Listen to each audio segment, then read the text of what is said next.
Welcome back to The Explainer, everyone. Today, we're tearing into an absolute masterclass on how to capitalize on wild market conditions.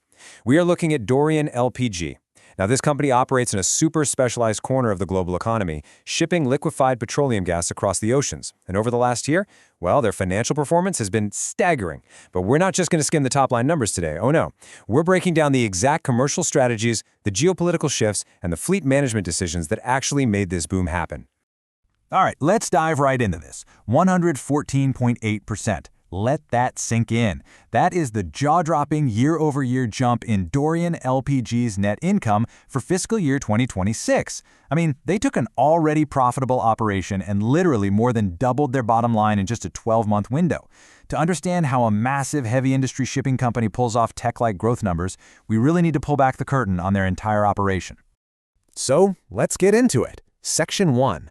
The financial surge. The financial contrast from the previous year is just stark. For fiscal 2026, Dorian LPG raked in $481.5 million in total revenue. That's a 36.3% jump. But here is the kicker. Notice how efficiently that revenue flowed straight to the bottom line? It resulted in almost $194 million in net income. This massive surge in profit was largely driven by something the industry calls TCE, or time charter equivalent rates. Basically, as the spot market for shipping heated up, the daily rates Dorian could charge for their vessels just absolutely skyrocketed. And they also had more available days to actually sail. Now, it's easy to get lost in a sea of spreadsheets, right? So let's ground these numbers in reality. The actual asset generating all that cash is a very large gas carrier, or VLGC. Dorian operates a fleet of 27 of these massive ships. And what's really fascinating about their strategy is how they deploy them. It's highly concentrated. They actually act as a co-manager of the Helios pool, which operates 31 vessels in total. By pooling their ships together, they get maximum exposure to the spot market. In fact, that spot market exposure accounted for a whopping 99% of their revenue in 2026. And wow, did that exposure pay off? $63,600. That is the TCE revenue Dorian generated per available day for the quarter. To put that into perspective, management noted this was the second highest rate earned in the company's entire corporate history. I mean, think about it. When your daily operating expenses are just a fraction of that, hovering around, say, $9,000 to $10,000 per vessel, bringing in nearly $64,000 a day, that drives a massive, continuous river of free cash right into the business. But of course, Dorian doesn't operate in a vacuum. Let's move to Section 2, Global Markets and Bottlenecks. And this brilliantly illustrates just how deeply intertwined global shipping is with geopolitics. Because of the de facto closure of the Strait of Hormuz, traditional trade routes have been completely upended. Key LPG importers like India and Bangladesh usually relied on supplies from the Gulf, but with that disruption, they've had to pivot hard to Western sources, mainly the US and Canada. As a result, anywhere from 80 to 90% of Dorian's trades are now North American liftings. This shift creates a massive spike in what the industry calls ton-mile demand. Basically, the ships have to travel way further to deliver the exact same amount of cargo, which ties up the global fleet and sends those daily charter rates through the roof. But there's a catch. That increased demand from North America collides with a massive operational bottleneck, the Panama Canal. If you're shipping from the U.S. Gulf Coast to Asia, the canal is your vital artery. But congestion there has been brutal lately. So while Dorian is enjoying the high reward of $63,600 a day, they're also facing incredible risks when it comes to transit costs. Management actually noted that just to skip the line, these ships have been paying canal auction fees ranging anywhere from $200,000 up to a mind-boggling $4 million in recent weeks. These exorbitant bottleneck fees are actively pressuring and compressing those realized rates. So you can't always control canal fees, right? But you can control your hardware. Section 3. A modern, efficient fleet. This is where Dorian LPG holds a distinct competitive edge. Their own fleet has an average age of just 10.5 years, compared to the global fleet average of 11.7 years. Now, in a business where older ships mean more maintenance, more off-hire days stuck in dry dock, and worse fuel efficiency, having a younger, modernized fleet is a game changer. It translates directly to better reliability, meaning they're actually out on the water capturing those record-high market rates when they spike, instead of sitting in a repair yard. Now, what's really interesting here is seeing exactly how environmental upgrades directly pad the bottom line. The company's annual efficiency ratio, or AER, is consistently dropping year over year, staying comfortably below the IMO targets. And look, this isn't just some environmental vanity metric.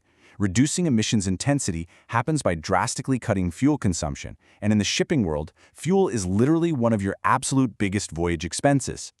The financial math on this is just super cool. By strategically investing in retrofits, like exhaust gas cleaning systems, which the industry calls scrubbers, Dorian can burn cheaper, high-sulfur fuel instead of the super expensive, low-sulfur stuff. In 2026, that little price spread generated savings of $3,480 per day per vessel. Plus, 20% of their fleet is now dual-fuel capable. They even recently took delivery of a new ship, the Areion, which can run on LPG and is fully ammonia capable. So they are actively slashing their current voyage expenses while simultaneously bulletproofing the whole fleet against future net zero emissions regulations. It's really smart. All right, so what happens to all this money? Let's get into Section 4, Unpacking Shareholder Returns. Dorian LPG has adopted what you can really only call a highly aggressive capital return strategy. Since going public back in 2014, they've returned over $1 billion in cash through dividends, tender offers, and buybacks. But the real story kicks off in September 2021. That's when they started a policy of irregular dividends. Basically, they pay out based on the actual cash generated, rather than locking into a fixed quarterly promise. This policy has led to 17 consecutive irregular dividends, and they just recently capped it off with a massive $1 per share payout declared in May 2026. This really shows that management is highly optimistic about the market going forward. Let me put a hard number to that timeline for you. $767.9 million. That is the cumulative amount of cash returned directly to shareholders through those irregular dividends since September 2021 alone. It is just a massive transfer of value entirely fueled by those $63,000 daily rates we talked about earlier.